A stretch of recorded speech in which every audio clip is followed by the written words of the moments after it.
Hi hello എല്ലാവർക്കും സുഖമല്ലേ? എന്തൊക്കെയുണ്ട് വിശേഷം? അപ്പോൾ ഇന്നൊരു ഡേ ഇൻ മൈ ലൈഫ് ആയാലോ? എനിക്ക് തോന്നണു ഫസ്റ്റ് ഡേ ഇൻ മൈ ലൈഫായിരിക്കും എൻ്റെ ചാനലിൽ. നല്ലൊരു തുടക്കമാവട്ടെ. ഇപ്പോൾ ടൈം 7 മണിയായിട്ടുണ്ട്. എനിക്കങ്ങനെ ടൈമൊന്നുമില്ല കേട്ടോ എഴുന്നേൽക്കുന്നതിന്. നേരത്തെ എഴുന്നേൽക്കേണ്ട ആവശ്യം എന്തെങ്കിലും ഉണ്ടെങ്കിൽ ഞാൻ നേരത്തെ എഴുന്നേൽക്കും. ഞാൻ എണീക്കുന്ന ടൈം എന്ന് പറയുന്നത് ഏട്ടൻ്റെ ഡ്യൂട്ടി ടൈമാണ് കേട്ടോ. പിന്നെ അപ്പോൾ ആത്തൂന് സ്കൂൾ വെക്കേഷൻ ആയതുകൊണ്ട് തന്നെ മോർണിംഗ് വലിയ തിരക്കൊന്നുമില്ല. ഏട്ടനെ മാത്രം പറഞ്ഞു വിട്ടാൽ മതി.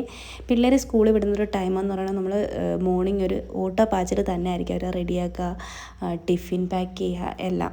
എഴുന്നേറ്റ ഉടനെ ആദ്യം ഞാൻ ഒരു ഗ്ലാസ് വെള്ളം കുടിക്കാറുണ്ട്. ഇവിടെ നല്ല ചൂട് ടൈം ആവണം. അതുകൊണ്ട് തന്നെ നല്ല വെള്ളം. ഇപ്പം തന്നെ 7 മണി ആയിട്ടുണ്ടെങ്കിൽ പോലും നല്ല വെയിലുണ്ട് കേട്ടോ. പിന്നെ അത് കഴിഞ്ഞിട്ട് ഞാൻ ഇന്നലെ കഴുകി വെച്ച പാത്രങ്ങളെല്ലാം തിരിച്ച് അതിൻ്റേതായിട്ടുള്ള സ്ഥലങ്ങളിലെല്ലാം പറക്കി വയ്ക്കുകയാണ്. ക്വാർട്ടേഴ്സിലൊക്കെ കിച്ചൺ സ്പേസ് വളരെ കുറവാണ്. കുറച്ച് പാത്രങ്ങളൊക്കെ ഞാൻ താഴെ ഒരു ബാസ്ക്കറ്റിൽ വെച്ചാണ് വയ്ക്കാറ്. അതിനുള്ള സ്പേസേ ഉള്ളൂ കേട്ടോ കിച്ചണിലൊക്കെ. പിന്നെ ഉള്ള സ്പേസിൽ നമ്മൾ ഹാപ്പി ആയിട്ട് ഇരിക്കുക എന്നാണ്. ഇന്ന് ബ്രേക്ക്ഫാസ്റ്റിന് ദോശമാവ് ഇരിപ്പുണ്ട്. അപ്പോൾ ദോശയും തക്കാളി ചട്നിയും ആക്കാമെന്ന് വിചാരിച്ചു. എനിക്കൊന്ന് ഇവിടെ വന്നിട്ട് കുറേ നാളായി തക്കാളി ചട്നി ആക്കിയിട്ട്. അപ്പോൾ ഇന്ന് എന്തായാലും കുറേ തക്കാളി ഇരിപ്പുണ്ട്. തക്കാളി ചട്നി ആക്കാമെന്ന് കരുതി. അപ്പോഴേക്ക് ഏട്ടൻ എഴുന്നേറ്റ് വന്നിട്ടുണ്ടായിരുന്നു. ഇന്ന് ഏട്ടന് PT ഇല്ലാത്ത ദിവസമായതുകൊണ്ട് തന്നെ ഉറക്കത്തിൻ്റെ ദിവസമായിരുന്നു. അല്ലെങ്കിൽ ഏട്ടൻ 4:30 കഴിയുമ്പോഴത്തേക്ക് എഴുന്നേറ്റ് റെഡിയായി പോകാറുണ്ട്. എന്നെ വിളിക്കാറില്ല പോകുന്ന ടൈം. അതുകൊണ്ട് തന്നെ ഉറങ്ങുന്ന ടൈം ഞാനും ശല്യപ്പെടുത്താറില്ല. ഏട്ടൻ അങ്ങനെ ചായയും കോഫിയൊക്കെ നിർബന്ധമുള്ള ആളല്ല. ഇപ്പോൾ ഇടയ്ക്ക് എൻ്റെ കോഫിയിൽ നിന്ന് കുറച്ച് മോർണിംഗ് കുടിക്കാറുണ്ട്. അപ്പം ഞാനും ആ ഒരു ടൈം നോക്കിയാണ് കോഫി ഇടാറ്. അത് ഒരു കപ്പിൽ മാത്രമേ കോഫി എടുക്കാറുള്ളൂ. നമ്മൾ രണ്ടുപേരും കൂടെ ഷെയർ ചെയ്യും. എനിക്കും കുറച്ച് എളുപ്പമല്ലേ, വെറുതെ പാത്രം കഴുകണ്ടല്ലോ അതും കൂടെ. പിന്നെ കുറച്ച് ടൈം നമ്മളിങ്ങനെ കോഫിയൊക്കെ കുടിച്ച് ഇങ്ങനെ ഈവനിങ് എന്തെങ്കിലുമൊക്കെ പ്ലാൻസ് ഉണ്ടോ, സാധനങ്ങൾ എന്തെങ്കിലും വാങ്ങിക്കാനുണ്ടോ, അങ്ങനെയൊക്കെ ഓരോ കാര്യങ്ങളും. പിന്നെ എൻ്റെ ഡ്യൂട്ടിയുടെ കാര്യങ്ങളും അങ്ങനെയൊക്കെ ഉള്ളതൊക്കെ നമ്മൾ ഈ ഒരു ടൈമാണ് ഡിസ്കസ് ചെയ്യാറുള്ളത്. കുറച്ച് ടൈമേ കിട്ടുള്ളെങ്കിലും ഇത് ഭയങ്കര നല്ലൊരു മൊമെൻ്റാണ് മോർണിംഗിൽ. ചിലപ്പോൾ എന്തെങ്കിലുമൊക്കെ പറഞ്ഞ് രാവിലെ തന്നെ തല്ല് പിടിക്കാറുണ്ട് കേട്ടോ. പിന്നെ ഏട്ടൻ റെഡിയാകാൻ വേണ്ടി പോകും. ആ ടൈമിൽ നമുക്ക് ചട്നി ആക്കാം. എളുപ്പപ്പണിയാണ് കേട്ടോ ഈ തക്കാളി ചട്നി ആക്കാൻ വേണ്ടി. 3-4 അല്ലി വെളുത്തുള്ളി ഒന്ന് മൂത്തതിന് ശേഷം അതിനകത്ത് തക്കാളിയും സവാളയും കൂടി ഇട്ട് നല്ലോണം വഴട്ടാം കേട്ടോ. വലിയ പീസാക്കി തന്നെ ഇട്ടാൽ മതി, ചെറുതായിട്ട് അരിയണമെന്ന് പോലും ഇല്ല. എന്നിട്ട് ഉപ്പും കൂടി ഇട്ടിട്ട് നല്ലപോലെ വഴട്ടണം കേട്ടോ. വഴട്ടി വന്നതിന് ശേഷം മഞ്ഞൾപ്പൊടിയും മുളക് പൊടിയും കുറച്ച് കായപ്പൊടിയും കൂടി ഇട്ടിട്ട് ആ പച്ചമണം ഒന്ന് മാറിക്കഴിഞ്ഞാൽ നമുക്ക് തീ ഓഫ് ചെയ്ത് വയ്ക്കാം. അതൊന്ന് തണുത്തതിന് ശേഷം നമുക്ക് മിക്സിയുടെ ജാറിലിട്ട് നല്ല പേസ്റ്റ് പരുവാക്കി എടുത്തിട്ട് അതേ കടായിൽ കുറച്ച് എണ്ണയും ഒഴിച്ച് കടുക് വറുത്തിട്ട് ഈ പേസ്റ്റും ശകലം വെള്ളവും കൂടെ ചേർത്ത് ഒന്ന് തിളപ്പിച്ച് കഴിഞ്ഞാൽ ചട്നി സെറ്റായിട്ടുണ്ട് കേട്ടോ. അതുകൊണ്ട് എളുപ്പമാണ്. ഇതുവരെ ട്രൈ ചെയ്ത് നോക്കാത്തവരൊന്ന് ട്രൈയും കൂടെ ചെയ്ത് നോക്കണം കേട്ടോ. കറിയാക്കി വെച്ചിട്ട് ഞാനും ഏട്ടനും കൂടി കുറച്ച് കറിവേപ്പില പിക്കാൻ വേണ്ടി പോയി. ഞങ്ങളുടെ ക്വാർട്ടറിൻ്റെ ഓപ്പോസിറ്റ് ക്വാർട്ടറിൽ ഒരു വലിയ മരമുണ്ട്. ഫ്രണ്ടിനും കുറച്ച് വേണമെന്ന് പറഞ്ഞുകൊണ്ട് കുറച്ചധികം തന്നെ പിച്ചിയെടുത്തു.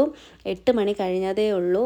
വെയിൽ കണ്ടാൽ ഞങ്ങൾ കരിഞ്ഞു പോകും. നമ്മൾ അത്രയ്ക്കും ചൂടാണ്. അപ്പോഴേക്കും ഏട്ടന് പോകാനുള്ള ടൈമായിട്ടുണ്ടായിരുന്നു. പിന്നെ ദോശയാക്കി ഏട്ടനും കൊടുത്ത് കഴിക്കുന്ന കൂട്ടത്തിൽ പോയിരുന്നാൽ എനിക്കും ഒരുള്ള കിട്ടാറുണ്ട്. ഞാൻ ഇനി കൊതി വിടുമെന്ന് വിചാരിച്ചിട്ടാണോ തരുന്നതെന്ന് എനിക്കറിയത്തില്ല. എന്നാൽ എനിക്കത് ഭയങ്കര ഇഷ്ടമാണ് കേട്ടോ. അങ്ങനെ ബ്രേക്ക്ഫാസ്റ്റൊക്കെ കഴിച്ചിട്ട് നമ്മൾ നേരത്തെ പറഞ്ഞിട്ട് ഒരു ഫ്രണ്ടിന് കറിവേപ്പില കൊടുത്തുവിടണമെന്ന്. അപ്പോൾ ആ ഫ്രണ്ടിന് കുറച്ച് മാങ്ങയും കൂടെ കൊടുത്തുവിടാനുണ്ടായിരുന്നു. ഇന്നലെ ഏട്ടൻ യൂണിറ്റിയിൽ നിന്ന് വന്നപ്പോൾ കൊണ്ടുവന്നതാണിത്. പിന്നെ നമുക്കും അവർക്കും കൂടെ വേണ്ടി സെപ്പറേറ്റ് ഞാൻ പാക്ക് ചെയ്ത് വെച്ചു. നല്ലത് നോക്കി കുറേയൊക്കെ തല്ലിപ്പോയിട്ടുണ്ടായിരുന്നു. എന്നാലും അതൊക്കെ പാക്ക് ചെയ്ത് ഏട്ടനെ കൊടുത്തു വിട്ടു. ഏട്ടൻ പോകുന്ന വഴിക്കാണ് അവരെ വീട്. അപ്പോൾ അതും കൂടെ കൊടുത്തിട്ട് ഏട്ടൻ പോവും. അങ്ങനെ ഏട്ടൻ്റെ ടാറ്റയൊക്കെ പറഞ്ഞു ഏട്ടൻ പോയി ഞാൻ തിരിച്ച് അടുക്കളയിൽ വന്നപ്പോൾ അടുക്കളയിൽ ഒരാൾ വന്ന് നിൽക്കിപ്പുണ്ട് എന്നെ കാണാൻ. ഇവിടെ നല്ല ചൂടായതുകൊണ്ട് തന്നെ ഞാനിങ്ങനെ ഒരു ബേസണിൽ വെള്ളം വെച്ച് കൊടുക്കാറുണ്ട് കേട്ടോ. അപ്പോൾ അത് കുടിക്കാൻ വന്നതാണ് ആശാൻ. നമുക്ക് മനുഷ്യർക്ക് തന്നെ ഇവിടുത്തെ ചൂട് സഹിക്കാൻ പറ്റുന്നില്ല. അപ്പോൾ ഇവരുടെ കാര്യം പറയേണ്ടതുണ്ടോ. അപ്പോൾ അത് കഴിഞ്ഞിട്ട് ഞാൻ നേരെ മുറ്റം ഒന്ന് നോക്കി. മുറ്റത്ത് കുറച്ച് ചെപ്പൻ ചവറൊക്കെ ഉണ്ട്. പിന്നെ ഞാൻ വിചാരിച്ചു അതൊന്ന് തൂത്ത് ഒന്ന് സെറ്റാക്കാമെന്ന്.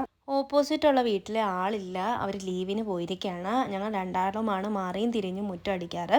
ഇപ്പോൾ അവരില്ലാത്തത് കൊണ്ട് ഡ്യൂട്ടി എനിക്കാണ്. അപ്പോൾ അതിൻ്റെ കൂട്ടത്തിൽ ഞാൻ വിചാരിച്ചു ചെടിയും കൂടെയൊക്കെ ഒന്ന് സെറ്റാക്കാമെന്ന്. അങ്ങനെ അതൊക്കെ സെറ്റാക്കിയിട്ട് അവർക്ക് വെള്ളമൊക്കെ ഒഴിച്ചു. അവർക്ക് വെള്ളം ഒഴിച്ചിട്ട് മുറ്റത്തൊരു പാത്രത്തിൽ ഞാൻ വെള്ളം വയ്ക്കാറുണ്ട് കേട്ടോ. കിളികൾക്ക് കൂടുതലും മൈനയാണ് വരാറുള്ളത്. അത് കഴിഞ്ഞ് ഞാൻ ബ്രേക്ക്ഫാസ്റ്റ് കഴിച്ചു. കഴിക്കുന്നതിൻ്റെ കൂട്ടത്തിൽ ഞാൻ ഇങ്ങനെ ന്യൂസ് വയ്ക്കാറുണ്ട്. ആ ഒരു ടൈമിലാണ് എല്ലാ കാര്യങ്ങളും അറിയാറ് ന്യൂസൊക്കെ വെച്ചിട്ട്. അതും ഇതുവരെ ഇതുവരെ തന്നെ എഴുന്നേറ്റിട്ടില്ല. അപ്പോൾ ഞാൻ വിചാരിച്ചു പെട്ടെന്ന് എൻ്റെ ജോലിയെല്ലാം ഒതുക്കി തീർക്കാമെന്ന്. അങ്ങനെ കുറച്ച് കറിയൊക്കെ ഫ്രിഡ്ജിലുള്ളത് കൊണ്ട് തന്നെ കുറച്ച് വിഴുക്കുരട്ടിയാക്കാമെന്ന് കരുതി. അപ്പോൾ തന്നെ പെട്ടെന്ന് എല്ലാം അരിഞ്ഞിട്ട് അടുപ്പിലാക്കി.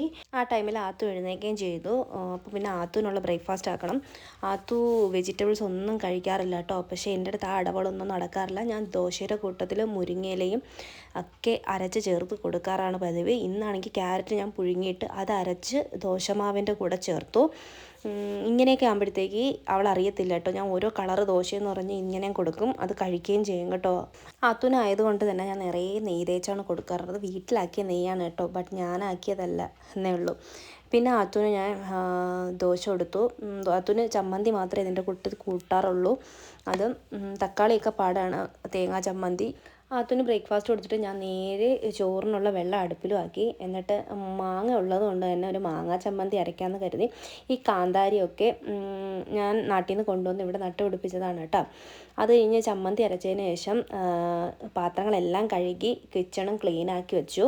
എന്നിട്ട് ജോലിയെല്ലാം ഒതുക്കി കഴിഞ്ഞിട്ട് നേരെ ഞാൻ കുളിക്കാൻ പോയി. അങ്ങനെ കുളിയൊക്കെ കഴിഞ്ഞിട്ട് പ്രാർത്ഥനയും കഴിഞ്ഞതിന് ശേഷം എൻ്റെ പ്ലാനർ എടുത്തു. നൈറ്റ് ഞാൻ ലിസ്റ്റ് ചെയ്ത് വയ്ക്കാറുണ്ട് കേട്ടോ, നെക്സ്റ്റ് ഡേ എന്തൊക്കെ ചെയ്യാനുണ്ടെന്നുള്ളത്. അപ്പോൾ അതൊക്കെ കംപ്ലീറ്റ് ചെയ്തോ എന്നൊക്കെ നോക്കി. ഇനി ബാക്കി എന്തെങ്കിലുമൊക്കെ ചെയ്യാനുണ്ടെങ്കിൽ അതൊക്കെ ഞാൻ എഴുതിയൊക്കെ വെച്ചു. ഇങ്ങനൊരു പ്ലാനർ ഉള്ളത് കൊണ്ട് തന്നെ എളുപ്പമാണ്, കാര്യങ്ങളൊക്കെ മറക്കാണ്ട് ചെയ്യാൻ പറ്റുന്നുണ്ട്. ഞാൻ 2025 തൊട്ടാണ് പ്ലാനറൊക്കെ സെറ്റ് ചെയ്ത് എഴുതി തുടങ്ങിയത്. അത് കഴിഞ്ഞിട്ട് വീഡിയോ എഡിറ്റ് ചെയ്യാനുള്ള കുറച്ച് കാര്യങ്ങളൂടെ എഴുതി ലിസ്റ്റ് ചെയ്തു. എന്നിട്ട് ഇന്നലൊരു മൂവി കണ്ട് അതിൻ്റെ ക്ലൈമാക്സ് കൂടി കാണാനുണ്ടായിരുന്നു, പടക്കളം. അതും കണ്ട് ഏട്ടനെ വെയിറ്റ് ചെയ്തിരുന്നു. ഏട്ടൻ വരെ വീണ്ടും ലേറ്റാകുമെന്ന് വിളിച്ചു പറഞ്ഞുകൊണ്ട് തന്നെ ഞാനൊരു കേക്ക് സെറ്റ് ചെയ്യാമെന്ന് കരുതി. അങ്ങനെ കേക്കൊക്കെ സെറ്റാക്കാൻ വച്ചിട്ട് അപ്പോഴത്തേക്ക് ഏട്ടനെത്തി. പിന്നെ ഞങ്ങൾ ഫുഡൊക്കെ കഴിച്ചതിന് ശേഷം ആരും പേടിക്കേണ്ട കേട്ടോ, ഇവിടെ ഇടിവെട്ടിയതാണ്. അങ്ങനെ ഞാനും ഏട്ടനും കൂടെ റെഡി ആയിട്ട് ക്യാൻറ്റീൻ വരെ പോവുകയാണ്. സ്നാക്സൊക്കെ തീർന്നിരിക്കുകയാണ്. അങ്ങനെ ക്യാൻറ്റീനിൽ എത്തി. എല്ലാം വന്നിട്ടുണ്ട് കേട്ടോ, ഐറ്റംസ് എല്ലാം. കൂടുതലും സ്നാക്സാണ് ഞാൻ എടുത്തത്. അങ്ങനെ ബില്ലൊക്കെ അടിച്ചിട്ട് നമ്മൾ അവിടെ നിന്ന് നേരെ ഇറങ്ങിയിട്ട് എനിക്ക് തൊട്ടടുത്തുള്ളൊരു ഷോപ്പിലും കൂടെ കയറണമായിരുന്നു. ഇനി കേക്കിൻ്റെ കുറച്ച് ഐറ്റംസ് വാങ്ങാനായിരുന്നു. അപ്പം ഞാൻ ഇതുവരെ കണ്ടിട്ടില്ലാത്തൊരു ഐറ്റംസ് കണ്ടു കേട്ടോ, സുഷി നോറി. എനിക്കൊന്ന് ഇവിടെ ഇതുവരെ കണ്ടിട്ടില്ല, ഫസ്റ്റ് ടൈമാണ് കാണുന്നത്. അതിൻ്റെ കൂടെ തന്നെ സുഷി റൈസും ഉണ്ടായിരുന്നു. എനിക്ക് സുഷി റൈസ് വാങ്ങിക്കണമെന്നുണ്ടായിരുന്നു. കാര്യം ഇൻസ്റ്റഗ്രാമിലൊക്കെ ഇപ്പം ട്രെൻഡിങ് ആയിട്ട് ഇടയ്ക്ക് വെച്ച് മാംഗോ സ്റ്റിക്കി റൈസ് കാണുന്നുണ്ടായിരുന്നല്ലോ. അപ്പോൾ ട്രൈ ചെയ്യണമെന്ന് തോന്നിയിട്ടുണ്ടായിരുന്നു. പക്ഷെ ഫ്ലോപ്പായിപ്പോയി. ഇത്രയും റൈസ് വെറുതെ ആവത്തില്ല എന്ന് വിചാരിച്ചുകൊണ്ട് ഞാൻ ആ ശ്രമം അങ്ങ് ഉപേക്ഷിച്ചു. അവിടെ നിന്ന് അങ്ങനെ സാധനങ്ങളെല്ലാം വാങ്ങിച്ചിട്ട് ഞങ്ങൾ നേരെ ക്വാർട്ടറിലോട്ട് തിരിച്ചു വന്നതിന് ശേഷം ഞാൻ ഉടനെ തന്നെ കേക്കിൻ്റെ പരിപാടിയിലോട്ട് കിടന്നു. ബാക്കി കുറച്ച് ഐസിങ് എല്ലാം ചെയ്ത് വയ്ക്കാമെന്ന് വിചാരിച്ചു. നാളത്തേക്കാണ് കേക്ക് വേണ്ടത്. അപ്പോൾ അതൊക്കെ സെറ്റാക്കി വയ്ക്കാമെന്ന് വിചാരിച്ചു. അത് കഴിഞ്ഞിട്ട് നൈറ്റ് ഫുഡൊക്കെ ആക്കി. ചപ്പാത്തിയും ചിക്കൻ ഫ്രൈയും ആയിരുന്നു. അപ്പം താണ്ടട ആടി കിച്ചൻ്റെ അടുത്ത് ഒരാൾ. പിന്നെ കുറേ നേരം അതിനെങ്ങനെ നോക്കി നിന്നു. വിശന്നിട്ടാണെന്ന് തോന്നുന്നു പുള്ളി. അവിടെ കിടന്ന പ്ലാസ്റ്റിക്കൊക്കെ എടുത്തുകൊണ്ട് പോയി കഴിക്കാനൊക്കെ നോക്കുന്നുണ്ടായിരുന്നു. കുറേ നേരം അതിൻ്റെ പിറകെ ഇങ്ങനെ നോക്കി നിന്ന് ഇന്നത്തെ ദിവസം അങ്ങനെ അവിടെ അവസാനിച്ചു. അപ്പോൾ വീഡിയോ ഇഷ്ടമായാൽ എല്ലാവരും ലൈക്ക് ചെയ്യാനും സബ്സ്ക്രൈബ് ചെയ്യാനും മറക്കരുത്. വീണ്ടും ഒരു നെക്സ്റ്റ് വീഡിയോ ആയിട്ട് വരുന്നത് വരെ എല്ലാവർക്കും ബൈ.